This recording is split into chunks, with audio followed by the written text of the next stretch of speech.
The Great Hall of Ravenscar College had stood for 479 years, and in all that time, it had never held a silence quite like this one.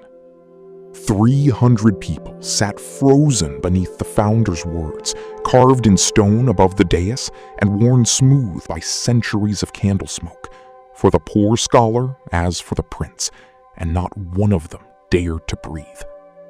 On the dais, under the great east window, Hugo Ashby Fenwick stood in his tailcoat, with the founder's metal ribbon half lifted toward his neck, and his hands had gone the color of the paper his family's crest was printed on. A few feet away stood a boy in the plain black gown of the 9th, the scholarship house the whole school called the Charity Boys, in scuffed shoes and a collar that had been turned twice. He was not shouting. His face was almost kind. He simply held up a single folded sheet of heavy cream writing paper, turned it to the light so the watermark showed through, and said the 7 quiet words that would take Hugo Ashby Fenwick's world apart. You should not have used your own paper.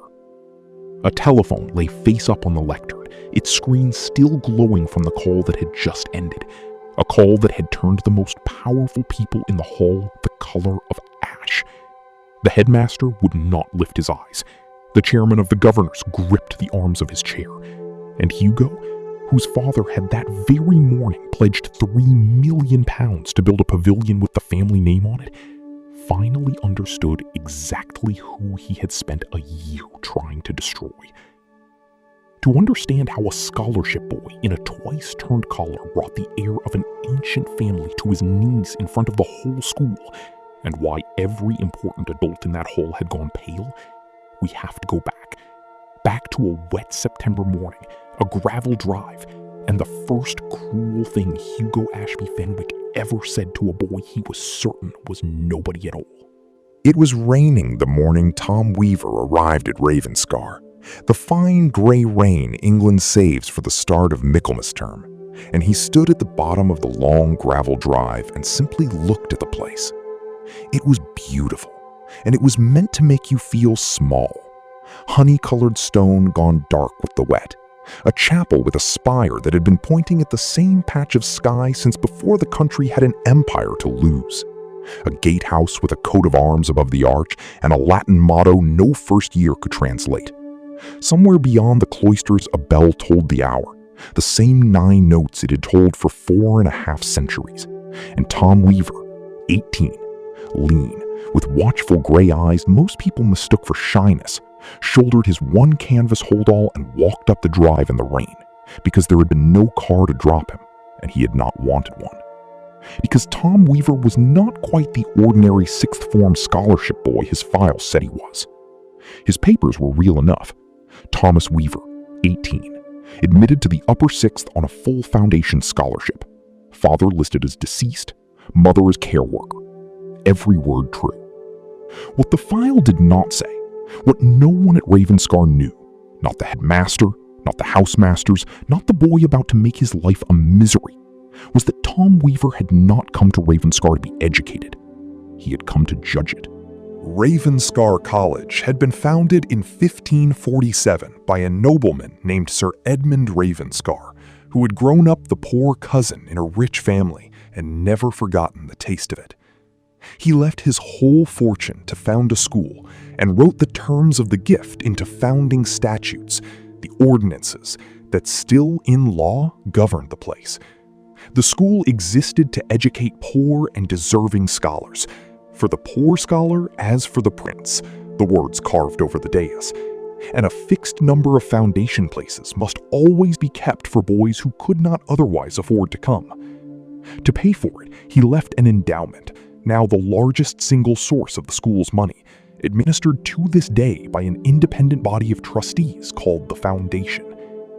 And the ordinances contained one more thing, a clause so old most governors had never read it, the founder's visitation. Whenever the trustees feared the school had strayed from its charitable purpose, the Foundation could appoint an assessor, a person of its choosing, to enter the school unannounced, live inside it as an ordinary scholar, and report on one question: Was Ravenscar still keeping the founder's word, or had it become the opposite of everything he built it for?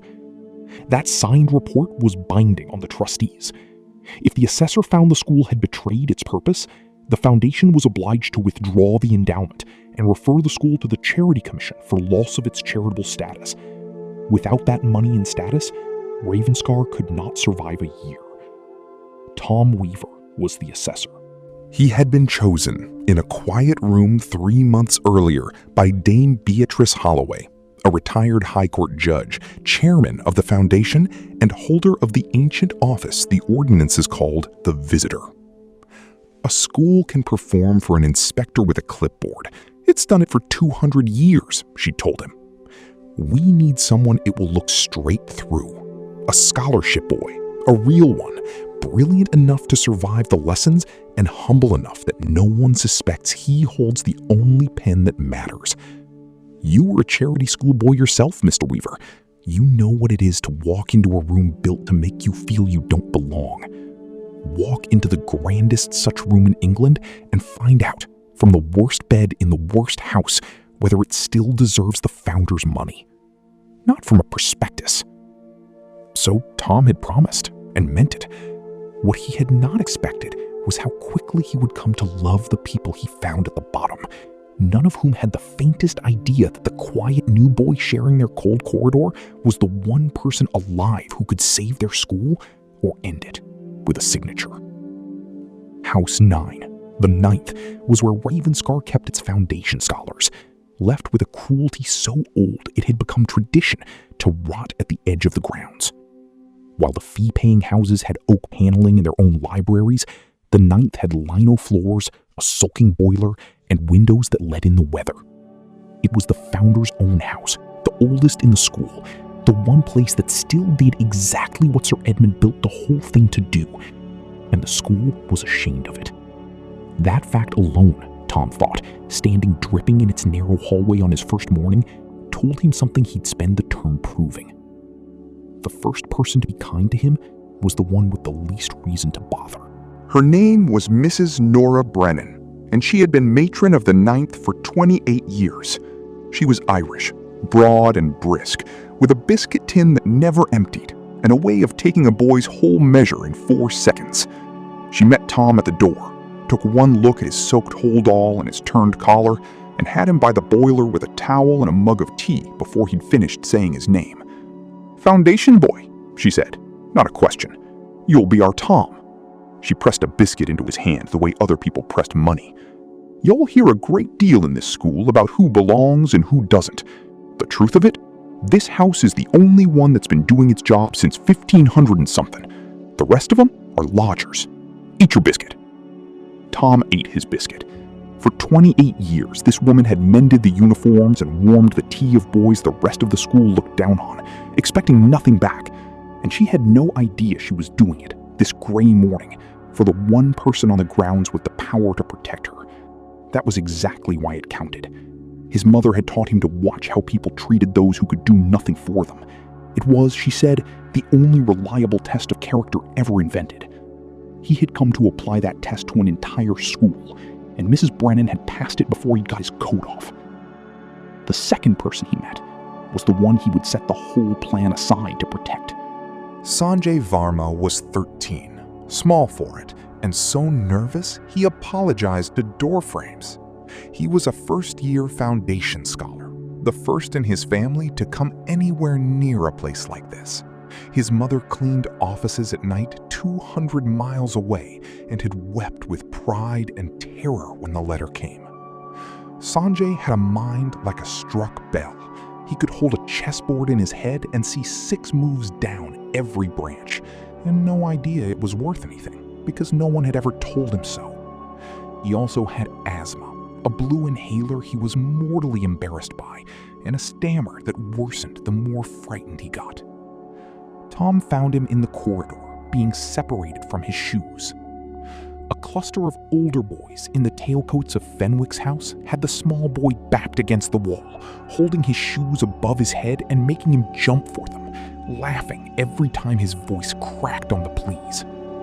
Tom did not raise his voice. He walked into the middle of it, took the shoes out of the tall boy's hand, not roughly, just decisively, crouched and handed them back to Sanjay. "You all right?" Yes, sorry," Sanjay whispered, clutching the shoes. "You've nothing to be sorry for," Tom said. "You're a king's scholar. You sat the hardest exam in the school and beat everyone in the country to that gown. Don't let anyone in a fancier coat tell you it means less than theirs." He stood and looked mildly at the older boys until they found somewhere else to be. "I'm Tom. I'm in the 9th too. If anyone bothers you, come and find me." Sanjay looked up as though he'd been handed something he didn't dare believe was real. He had no way of knowing that the older boy who just retrieved his shoes could, with one signature, decide the fate of every soul in that building. And Tom had no way of knowing yet how much that small boy's safety would end up costing, or how much it would be worth. The boy whose shoes had done the throwing announced himself, as he always did, with noise. Hugo Ashby Fenwick came back down the corridor with 2 friends at his shoulders and the unhurried walk of someone who has never once been told to hurry. He was tall, handsome in the polished way of the very rich, and wore his tailcoat as though he'd won a war in it. He looked Tom up and down, the plain gown, the turned collar, the scuffed shoes, and a slow, delighted smile spread over his face. "Oh, marvelous," he said. "A new charity boy, and a big one. Tell me, did they let you keep the gown when they let you go, or does it get passed to the next stray?" His friends laughed on cue. "You'll want to learn the geography. My family founded the endowment that pays for boys like you, so in a very real sense, you're here on my money. There are 4 Ashby Fenwicks on the wall of the Great Hall." He leaned in and lowered his voice just for Tom. "My family has been here for centuries. You don't belong. You're a guest, and guests should be grateful and quiet." Tom looked at him for a long, level moment, long enough that something faintly uncertain flickered behind Hugo's eyes, and said, "Your family didn't found the endowment. Sir Edmund Ravenscar did. Your family gives to it." He shouldered his holdall. "It's a common mistake." And he walked past him down the corridor, saying nothing more. It was the nothing more that would, in time, drive Hugo to distraction. He had built his whole self out of getting a rise, and the charity boy would not rise. What Hugo did not know was that in the bottom of Tom's holdall, wrapped inside a jumper, was an unremarkable mobile phone with one number saved in it: Harriet Sloane, clerk to the foundation and its solicitor, the person who would turn whatever Tom found into law. One message to that number could begin the end of Ravenscar as it stood. Tom had promised Dame Beatrice he would not send it until he was certain, until he had seen the school not perform, but be itself. Watching Hugo swagger back toward the paneled comfort of his own house, he had a feeling he would not have to wait long. That evening, in the cold common room of the 9th, Sanjay showed Tom the one thing he owned that he was proud of: a battered magnetic pocket chess set, its pieces worn shiny. "My dad gave it me. Before. He's gone now. He always said the board doesn't care who your father is. A pawn played well beats a lazy king." "Your dad," said Tom, "was a wise man. And he sat down and lost 4 honest games to a 13-year-old, and never let on that he had come to decide the fate of everyone in the school, least of all this small boy, who had just given him the truest sentence he'd hear all term. To understand how much room the world makes for a boy like Hugo Ashby Fenwick, you only had to watch a corridor at Ravenscar rearrange itself as he came down it. Boys stood aside. Beaks, the masters, laughed a half-second too long at his remarks. He was in line to be made head of school, the most senior boy in the place, and everyone treated the appointment as a formality, because his father, Sir Rupert Ashby Fenwick, had that term pledged £3 million to build a new sports pavilion, the Fenwick Pavilion, and a school about to have your name cut into its newest building does not, as a rule, deny your son anything. Hugo wore that pledge the way he wore the tailcoat. He genuinely believed the rules were a toll that smaller families paid. And for a while, he treated Tom as a toy to kick whenever the week was dull. It sharpened into something meaner the day the school announced the year's great prize. The Founders Medal was the thing serious Ravenscar boys organized their year around. Awarded on Founders Day for the best original scholarly work by a senior pupil, defended before the masters and a panel of distinguished old boys, and carrying by ancient custom the right to be considered for head of school, and a named exhibition to any university in the land. For a rich boy, it was a nice line for the record. For a boy from the 9th, it was the whole ladder. Tom entered. So, for the first time in his life, did Hugo, because his father had made it clear that an Ashby Fenwick head of school who had not won the medal would be an embarrassment. And because Hugo assumed, as he assumed all things, that it would simply be given to him. What Tom submitted was a real piece of work. A study of the school's own founding ordinances and 4 centuries of endowment accounts, tracing in plain numbers how a charity for poor scholars had, decade by decade, quietly redirected its founders' money toward the boys who least needed it. He had a professional reason for writing it, but it was also simply true and impossible to argue with. And when he presented an early version in seminar, the room went quiet, because several masters recognized, with discomfort, that the charity boy had described the school they actually ran, rather than the one in the prospectus. Hugo submitted an essay on his own family's 400-year association with Ravenscar. It was mostly portraits. Then he found out the charity boy was the favorite, and the cruelty began in earnest. It started small. Hugo took to calling Tom the Ledger in the cloisters, a sneer about his scholarship, about counting pennies, not knowing how exactly right the name was. He had Tom left off the list for a compulsory lecture, then reported him idle. When Tom took him apart, gently and completely, in a history of the school debate, quoting the founder's own words back at him until the hall fell silent, Hugo smiled through it and got his revenge later, where being correct could not protect anyone. Because the thing that truly enraged Hugo was that the charity boy was good. Dr. Ade Balagoon, who taught the upper 6th and was housemaster of the 9th, had begun reading passages of Tom's work aloud as the standard the others should reach. To a young man handed everything and building nothing, there was no insult worse than watching someone with nothing build something real. So Hugo escalated through the softest target in reach, Sanjay. He'd worked out that the small boy was frightened and that fear was a handle. He and his friends took to initiations the school pretended it had abolished, took Sanjay's inhaler and made him beg for it, held his head under the cloister pump, cornered him after lights out and made him recite the Ashby Fenwick family tree until his stammer collapsed and they could laugh at that too.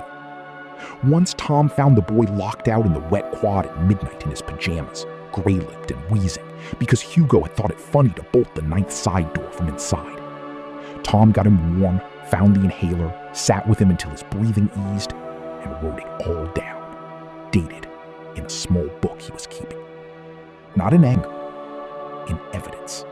The worst of the early weeks came on a Saturday when the school hired cars to bring parents up for a match, and the man engaged to carry bags at the gate was the one who did everything at Ravenscar that nobody thanked anyone for, Mr. Errol Baptiste, the head porter.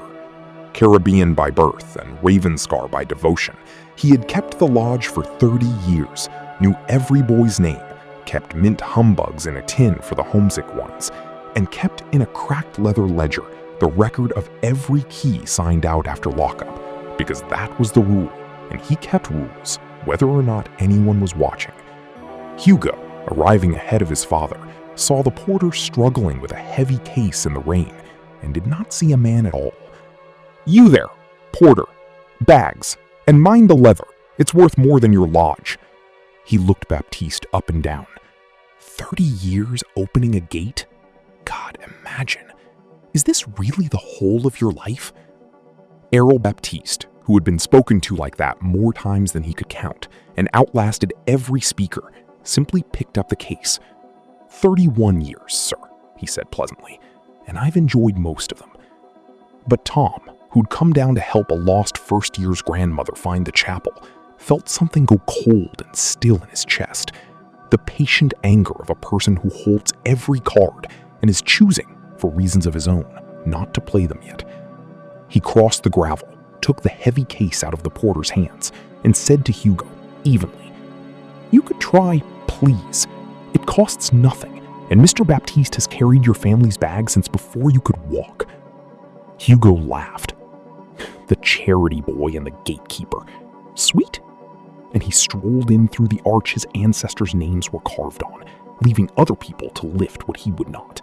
Later, by the lodge, Errol Baptiste found Tom. "Don't burn yourself up over that one, son," he said, reading the boy's face the way he read everything. "Sir Edmund, who built this place, was a lord, grand as they come. The difference is he remembered what it was to be the poor cousin and built a school so no clever child would feel it." He tapped the great leather ledger. "I write down every key that leaves this gate after dark. Always have."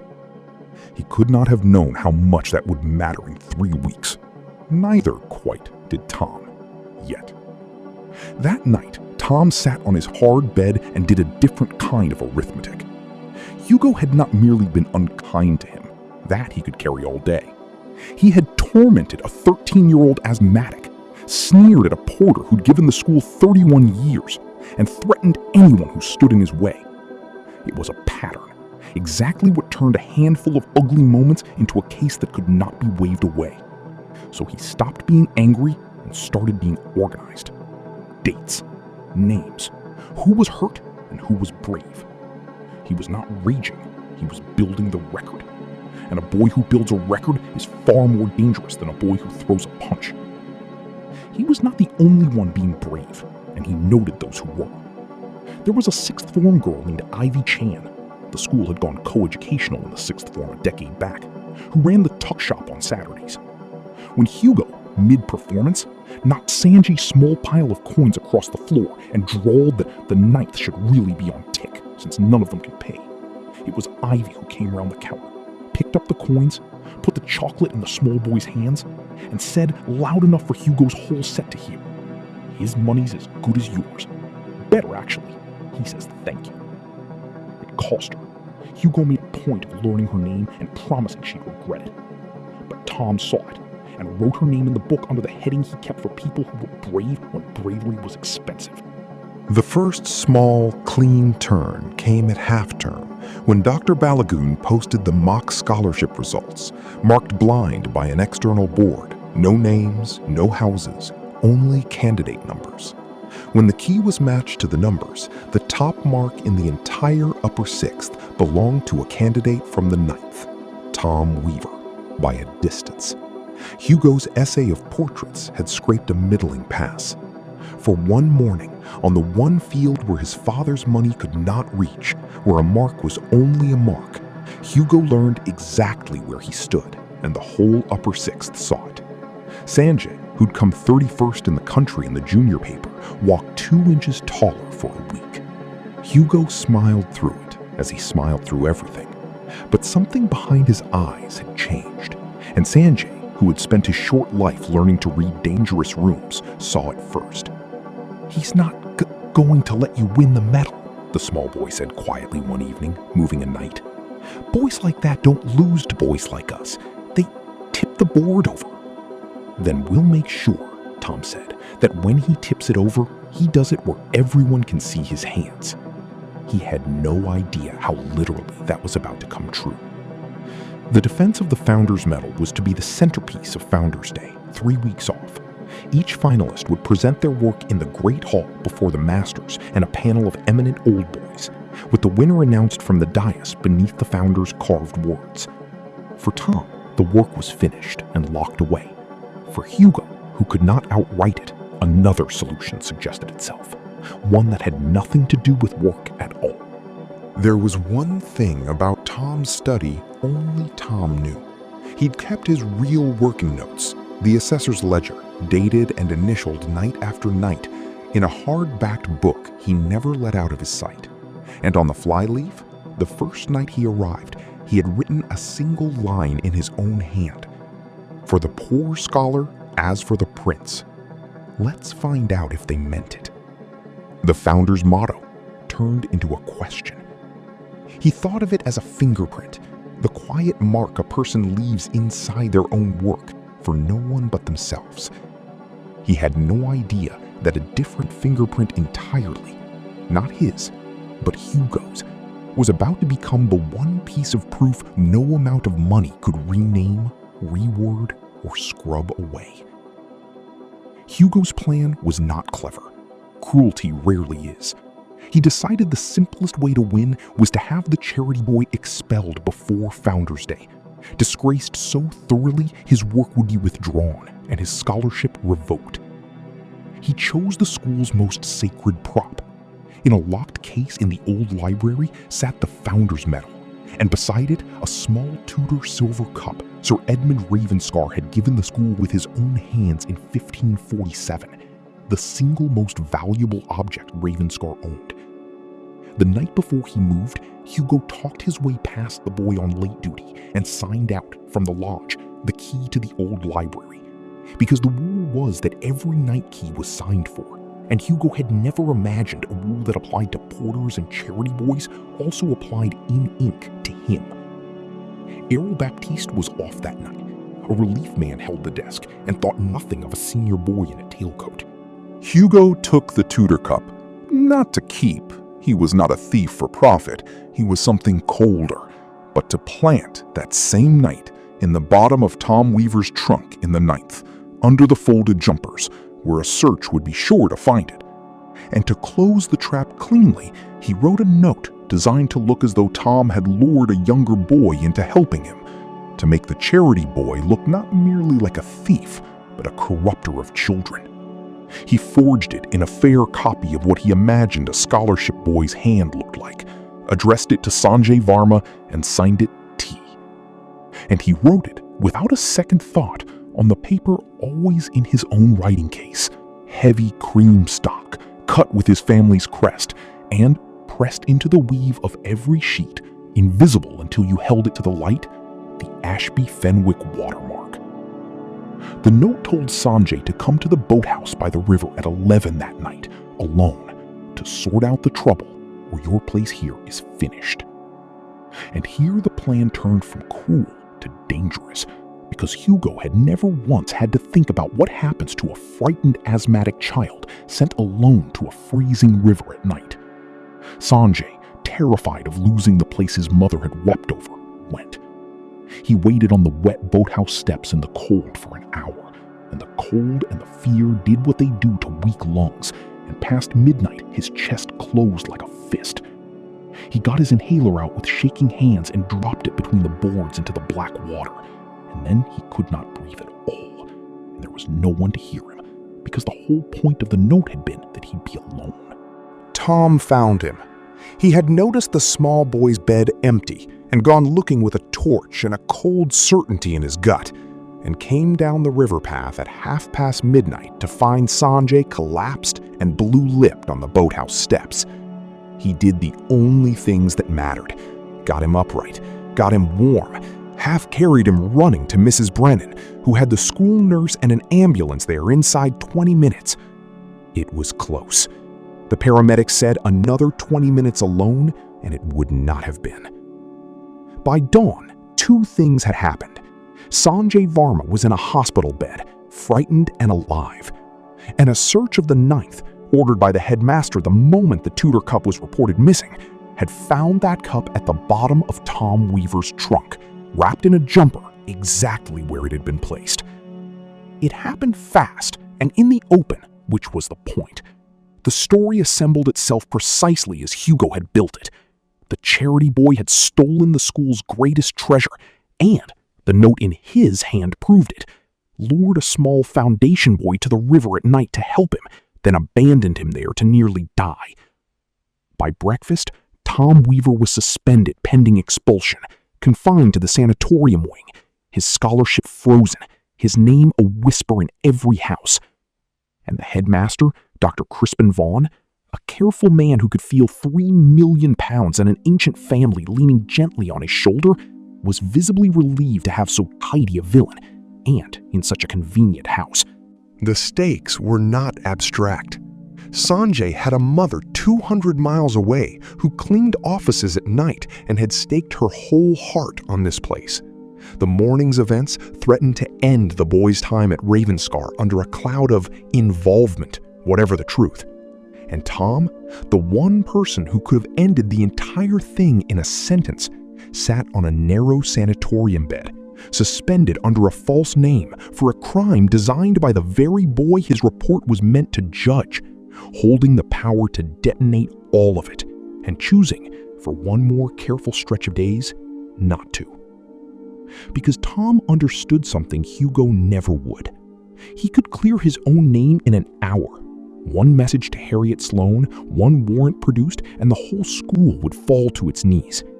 But that would clear only him. It would leave Sanjay under his cloud, leave Errol Baptiste carrying bags for boys who despised him, leave Mrs. Brennan mending uniforms in a house the school was ashamed of, and leave Hugo to do it all again to the next quiet child the moment the fuss died down. Tom had not come to win an argument. He had come to answer a question, and the school had at last stopped performing and shown him its true face. He was going to build the record until it was too heavy for any amount of money to lift, and then let the school make the scene in daylight for him. That evening, alone, he took the unremarkable phone out of the jumper in the trunk they had already searched and left in a heap, and looked a long time at the one saved number. He thought of the promise, "Don't move until you're certain." Then he thought of a blue-lipped boy on a boathouse step, and a Tudor cup in his own jumper, and a note on cream paper signed with a letter he had never written. "I'm certain," he thought, and pressed the call. Harriet Sloane had been clerk to the Foundation for 11 years, had drafted the modern reading of the ordinances herself, and had not raised her voice since a tribunal the previous decade. When her phone lit up near midnight with the name she'd half-waited 3 months to see, she was awake and reaching for a legal pad before the second ring. "Tell me you're safe." "I'm safe," Tom said. "I'm suspended for stealing the Founder's Cup and nearly killing a first year, but I'm safe." He told her all of it. The corridor, the inhaler, the pump, the porter, the blind exam, and then the boathouse and the planted cup and the forged note. She listened without interrupting. When he finished, there was a short silence. "Dame Beatrice sent you there," she said at last, "to find out whether this school still had a conscience. It appears you have your answer, and it cost a child a night in hospital to get it. So I'll ask you the only question that matters. Do you want to be cleared, or do you want to finish this, so completely and lawfully that no child in the 9th ever has to fight it again?" "I want to finish it," Tom said, "in daylight, in the Great Hall, under the Founder's own words." "Then we do not make a fuss," she said, and he could hear something like a smile in her precise voice. "We build the record until it cannot be lifted. We move quietly, and when Founders Day comes, we let them make the scene. For us." What followed over the next fortnight was a masterclass in patience. Tom did not march into the headmaster's study and produce his warrant. He did what Dame Beatrice had chosen him to do. He gathered the truth until it was undeniable, and let the truth do the shouting. First, the key. Errol Baptiste, who had heard the charge against the boy who'd once taken a heavy case out of his hands and did not believe it for a second, went back to the lodge and opened the great leather ledger. There it was, in the relief man's own ink, the key to the old library, signed out at 1:01 the morning before the cup was found, by H. Ashby Fenwick. Signed, dated, in a book that had recorded every night key for longer than Hugo had been alive, because an unfashionable man kept an unfashionable rule. A thief can rename a file. He cannot unsign a porter's ledger he never imagined applied to him. Second, the cloisters. The school had, a few years earlier, and against much grumbling, put a single camera at the corner of the old library cloister. Harriet Sloane's request for its footage, made, in the end, under the Foundation's own authority over the endowment that had paid for the camera, was not one Dr. Vaughn felt able to refuse. The grainy footage showed, at 1:10 that morning, a tall boy in a tailcoat carrying something wrapped in a cloth out of the old library and away toward the 9th. The timestamp matched the ledger to the minute. Third, the piece that made even Harriet Sloane go quiet, the note.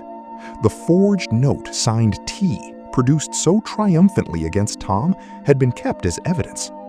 Tom asked, through Dr. Balagon, that it simply be held up to a window, because it was not on the cheap lined paper the 9th was issued. It was heavy cream stock, and when the light came through it, there in the weave was a watermark, a crest, 4 martlets and a chevron, the arms of the Ashby Fenwick family, the same crest cut into the writing case Hugo carried to every lesson. So certain the charity boy was nobody, and so used to his own paper being simply the paper the world was made of, he had framed his victim on stationery that bore, pressed invisibly into every fiber, the name of the only family it could belong to. He had signed the trap with his own house. Fourth, the pattern of favors, because once you have the authority to look, you find everything. Hugo's admission to Ravenscar traced to a category the modern statutes did not recognize.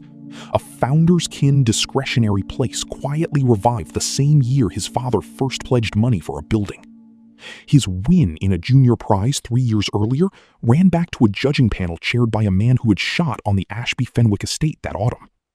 And Sir Rupert's £3 million pledge carried in a side letter the school had filed and forgotten a soft clause about the family's continued preeminence, understood by everyone without it ever being said aloud, to mean Hugo would be head of school. None of it had been built to survive daylight, because none of them had imagined the lights would come on.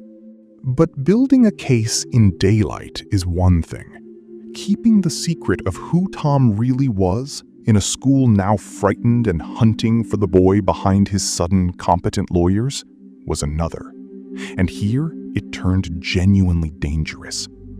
When Sir Rupert heard that a suspended charity boy's defense was being handled by the clerk to the Foundation herself, he set a discreet man from London to dig into who Thomas Weaver really was, and put in a request, on convincing letterhead, for his full scholarship file and home records.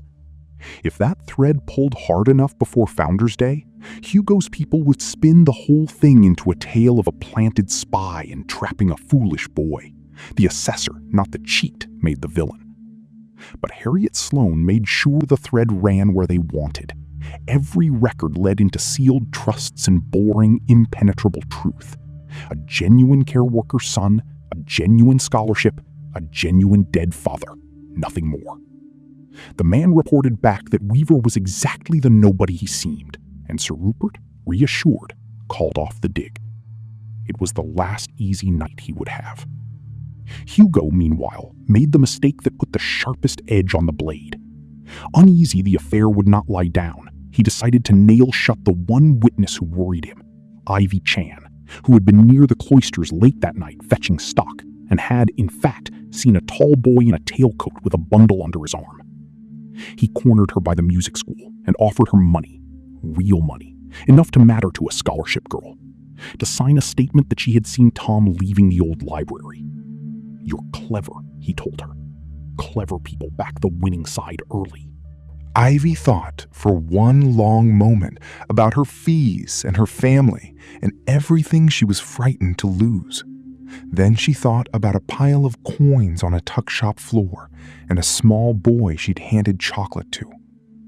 "No," she said. Her voice shook, but she said it. "You want to know the difference between you and them? They were decent to me when I was no use to anyone. You only want me now that I'm useful." And then, because courage grows the instant it is used, she walked straight to Dr. Balagon and told him everything, the bribe and what she had actually seen. He wrote it down, dated it, and signed as witness.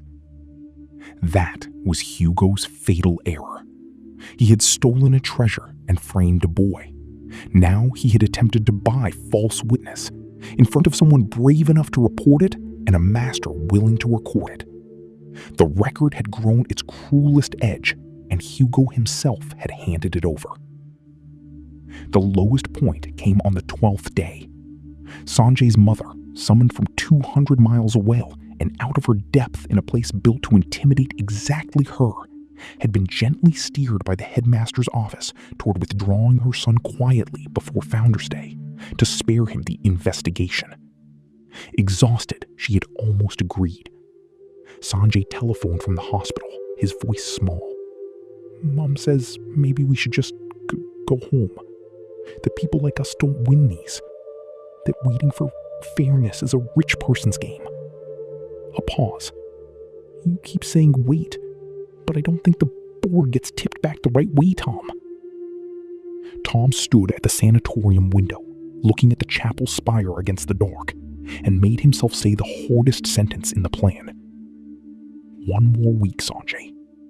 Tell your mom 1 more week, and then I promise you, neither of you will ever have to wait on anyone's mercy in this place again." The next morning, an ally he hadn't asked for stepped up. Dr. Ade Balogun, sick with shame over the whole affair, set a folder on the sanatorium bed. "Every mark, every essay, every piece of feedback I've given you and Varma since September, dated in my own hand," he said. "And my written statement that the boy who nearly died at that boathouse is the gentlest child in my house, and the boy accused of putting him there is the one who carried him to matron at 1 in the morning." He squared his shoulders. "Whatever you are, and I suspect you're not quite a sixth former, I'll stand up on Founder's Day and say all of it." Tom shook his hand and did not correct him about the sixth former. The pieces were nearly all in place. The porter's ledger, the cloister footage, the watermarked note, the medal inventory and the misused key, the favors, the fixed prize, the pledge with its ugly little claws.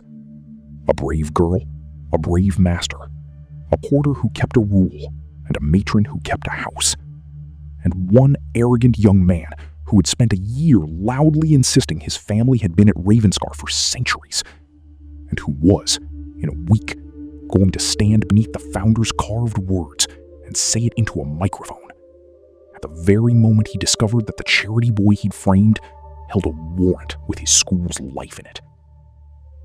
There was one last piece. On the 6th night, Harriet Sloane rang back. "It is done," she said. "The trustees convened this afternoon." A pause. "Your warrant of appointment is countersigned and sealed." When she reads it aloud, every soul in that hall will learn that the school's charitable status, its endowment, and its very continuance rest on the report of the boy they put in the 9th. Her voice warmed a degree. She said, "He is not there to burn it down. He is there to hold it to its own Founder's word." Tom hung up and stood a long time at the window, looking at the spire that had pointed at the same sky since 1547. In 4 days, the bell beneath it would toll for Founder's Day. And this time, the whole school would learn who the boy in the twice-turned collar really was.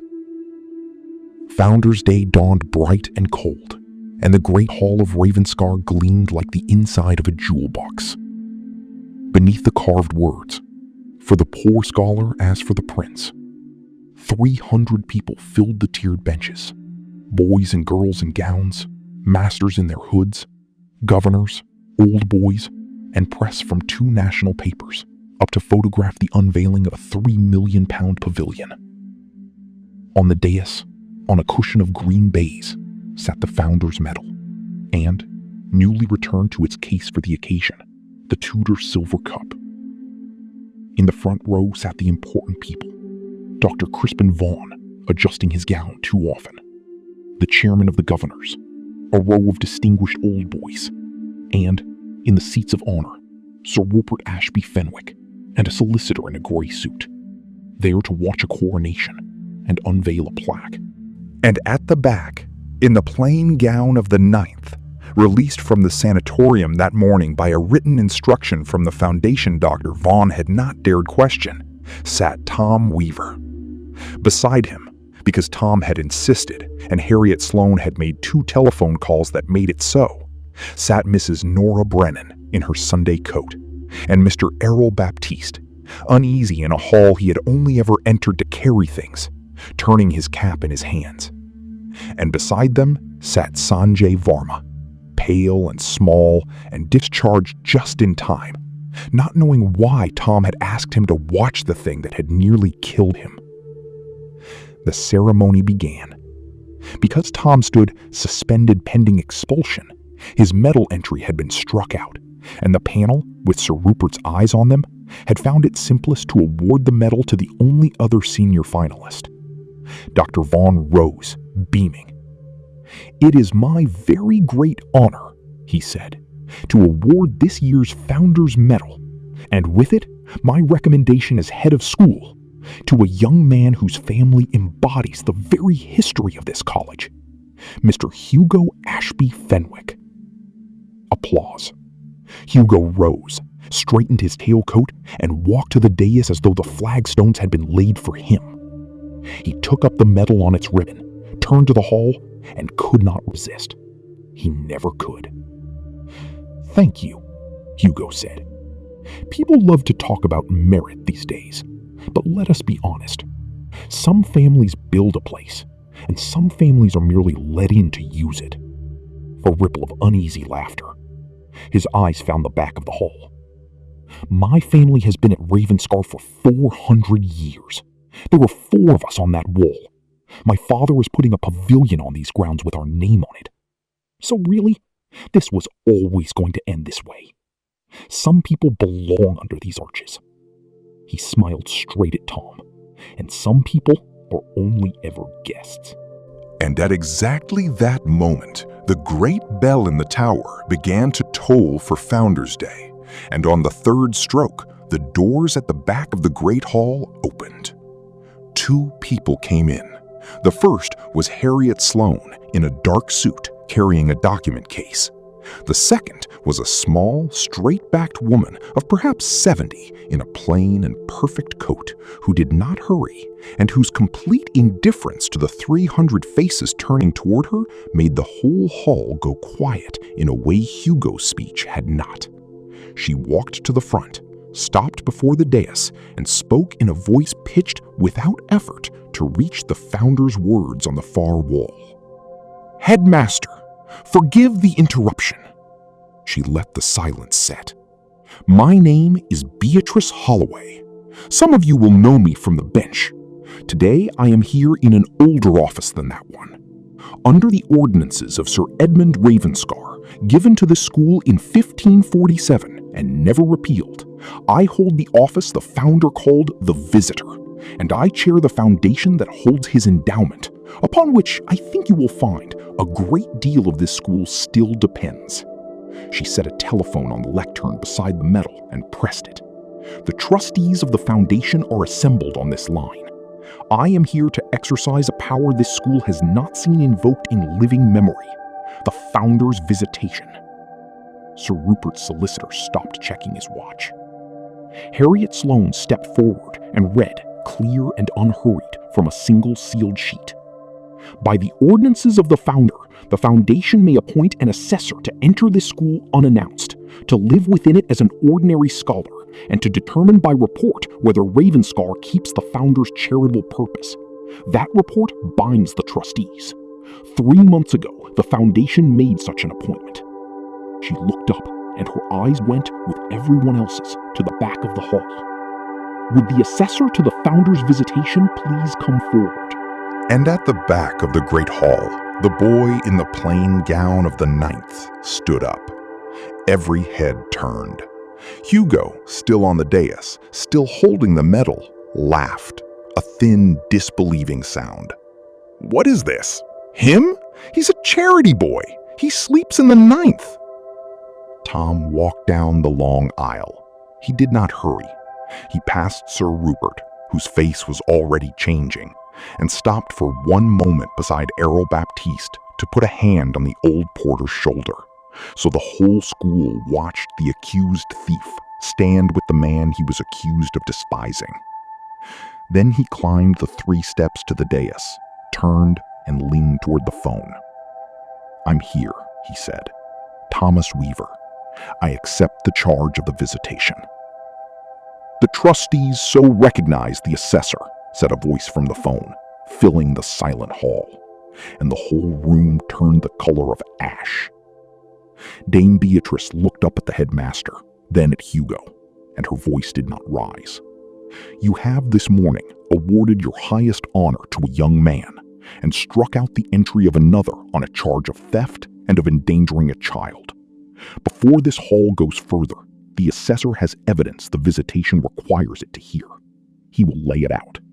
And because the founder disliked taking any man's word for anything, you will be shown it, not told it."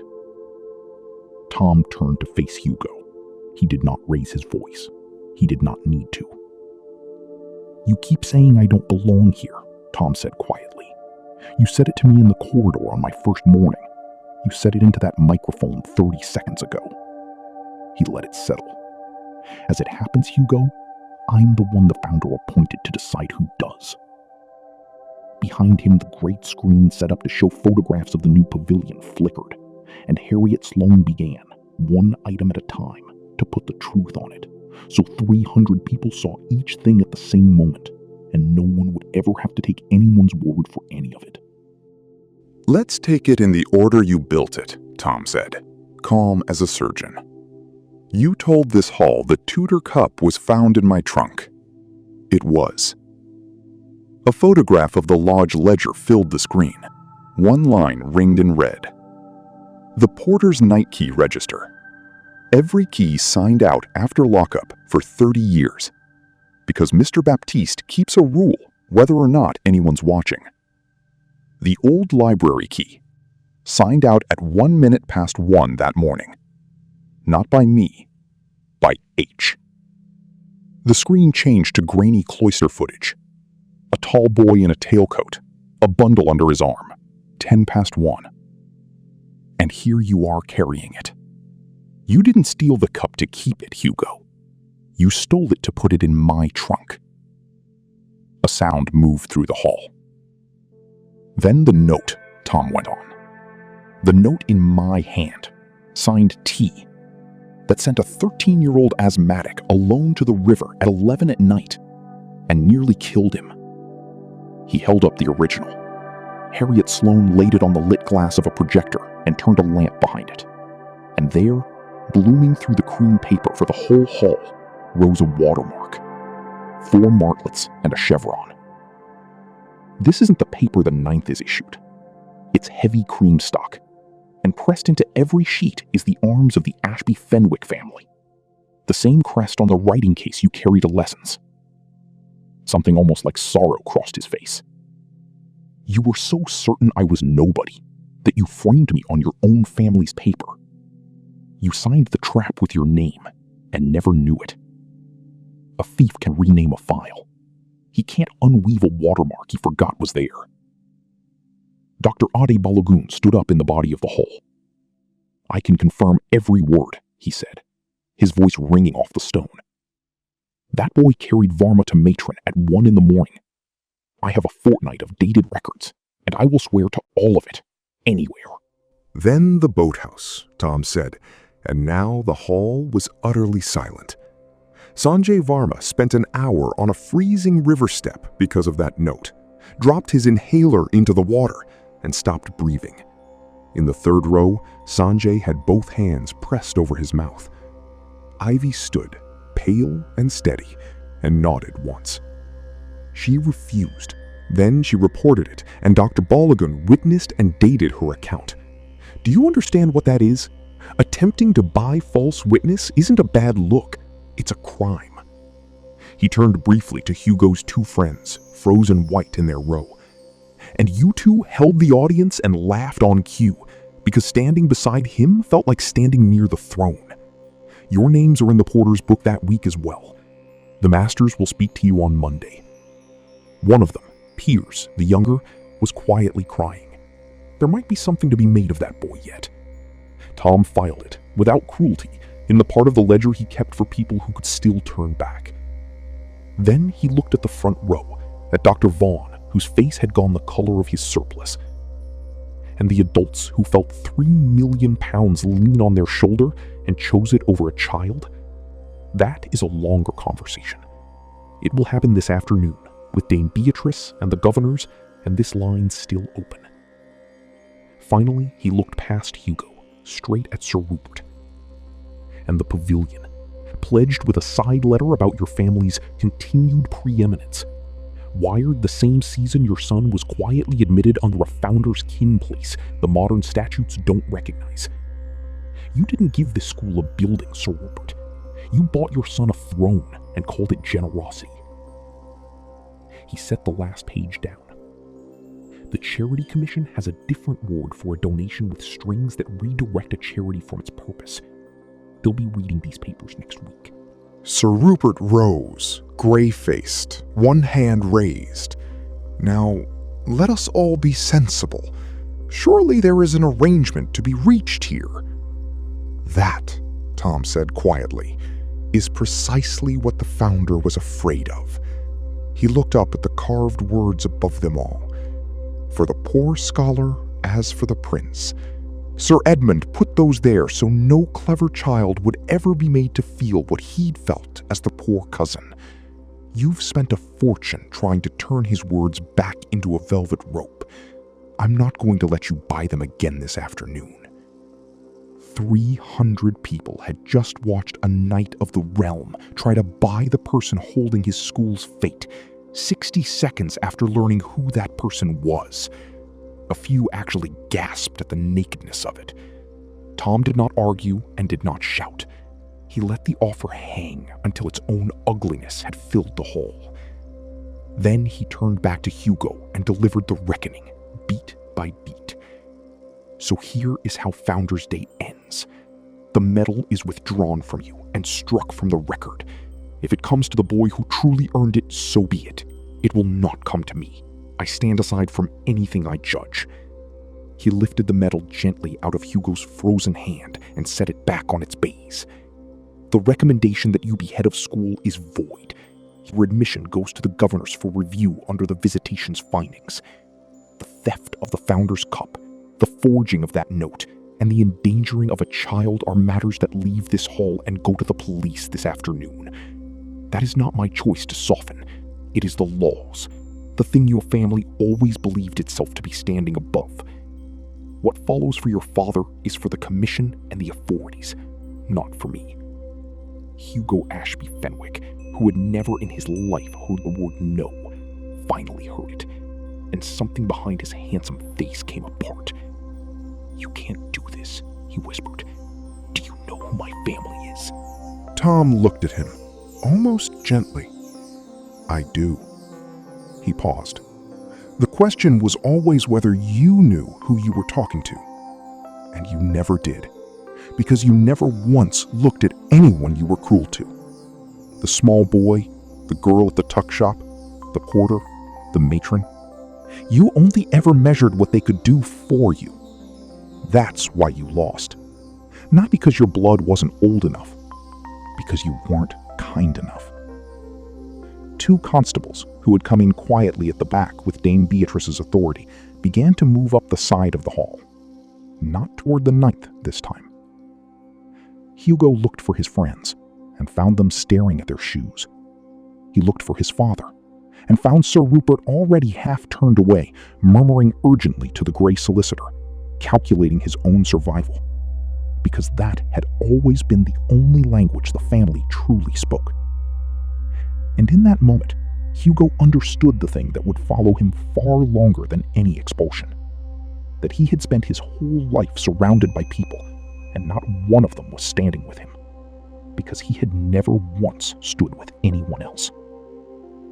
His name was on the wall in 4 places.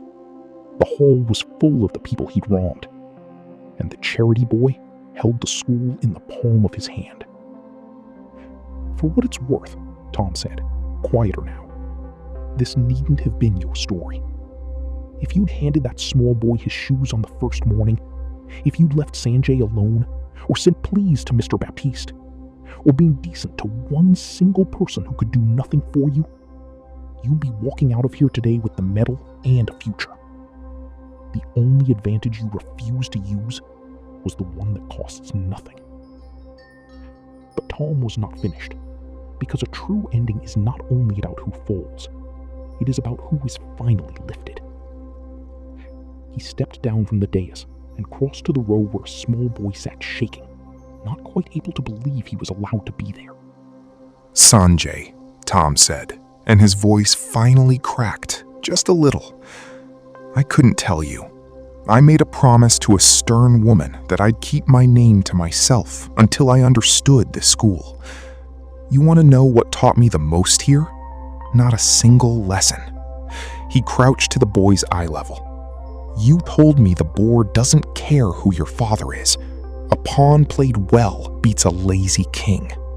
You were right." He stood and faced the hall. "Sanjay Varma is cleared entirely, and his place here is secured by the Foundation for as long as he wishes it, whatever any building fund would prefer.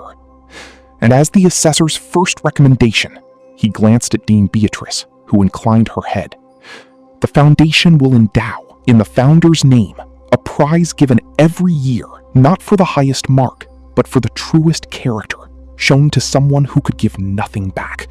A master, a pupil, or the people who keep our gates and mend our collars and warm our tea. The first name on it is Mrs. Nora Brennan, who has done the Founder's work in the 9th for 28 years while the school looked away. The second is Mr. Errol Baptiste, whose stubborn old ledger, the rule nobody thanked him for keeping, is the reason the truth had anywhere to stand." Mrs. Brennan pressed her handkerchief to her mouth. Errol Baptiste bowed his head, and when he lifted it, his eyes were wet. Tom found Ivy Chan in the crowd. "The night this whole thing turned was the night you refused to sell a lie when saying yes would have solved a year of your fees. That is the rarest thing under these arches, and it never shows up on a report." He announced a permanently endowed Foundation place in her name, and named her its first holder. Ivy put both hands over her face. Then Tom walked to the back of the Great Hall, to Mrs. Brennan and Errol Baptiste, and did not make a speech. He simply lifted the Tudor cup, Sir Edmund's own cup, the one this whole cruelty had turned on, and in front of 300 people, set it into the porter's hands. "Hold it a minute, Mr. Baptiste," he said. "You've guarded this school's honor longer than any name on that wall. It's right you should hold its oldest thing, just once, where everyone can see it." He turned to the hall. "For the record, the man some of you watched get ordered to carry bags in the rain last month is Errol Baptiste. He has given Ravenscar 31 years and asked it for nothing.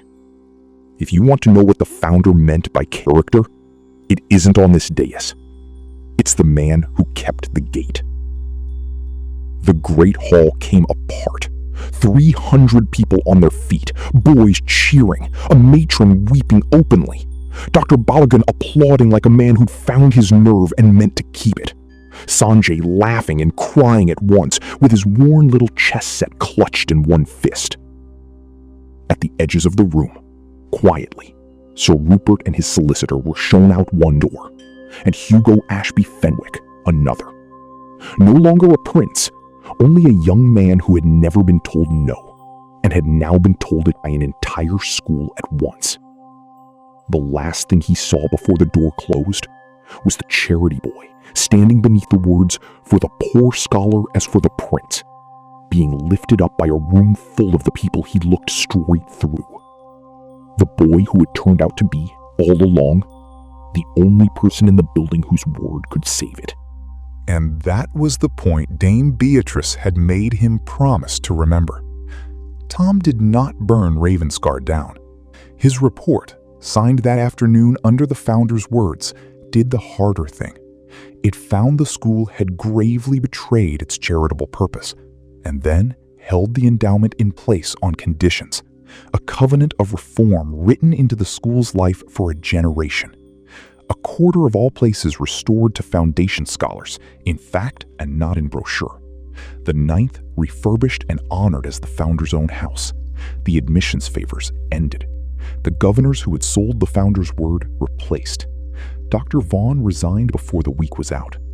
The school would live, but it would live as Sir Edmund had built it to, or not at all. In the weeks that followed, though the film only ever captures that one bright morning, it all came to pass. Sanjay's mother came up on the train and was shown, by a matron who had appointed herself the boy's fierce protector, exactly how safe her son now was. Ivy Chan's fees were never a fear again. Hugo's fraudulently gained place was rescinded, and the matters left in the hands of 2 quiet constables took their slow, proper course. The Fenwick Pavilion was never built, and the top field became, at the Assessor's suggestion, a plain new boarding wing, so the 9th need never again be the coldest house at Ravenscar. And Tom Weaver asked only to finish the year quietly in the 9th, in the worst bed in the worst house, because that, he had learned, was the only place in the school where you ever found out the truth about anything. Hugo Ashby Fenwick had 4 ancestors on the wall of the Great Hall, and a father who owned half a county. Errol Baptiste had a leather ledger, a tin of mint humbugs, and 31 years of keeping a rule nobody thanked him for. Only one of them still had his dignity when the Founders' Day bell stopped ringing. So here's the question I'd like you to answer in the comments. Was Tom right to stay hidden for a whole term? To let it get as far as a boy in a hospital bed? Or should he have produced that warrant on his very first morning, in the corridor, over a smaller boy's shoes? Tell me below, and be honest, because we've all, at least once, measured someone by their coat or their name. If you believe how you treat people should count for more than the blood you were born with, subscribe, and stay for the next one. The quiet intern that a tycoon's son ordered to fetch his coffee and threatened to have thrown out on the street, who turned out to be the hidden heir who owned the bank the whole internship was built on. You won't believe how that one ends.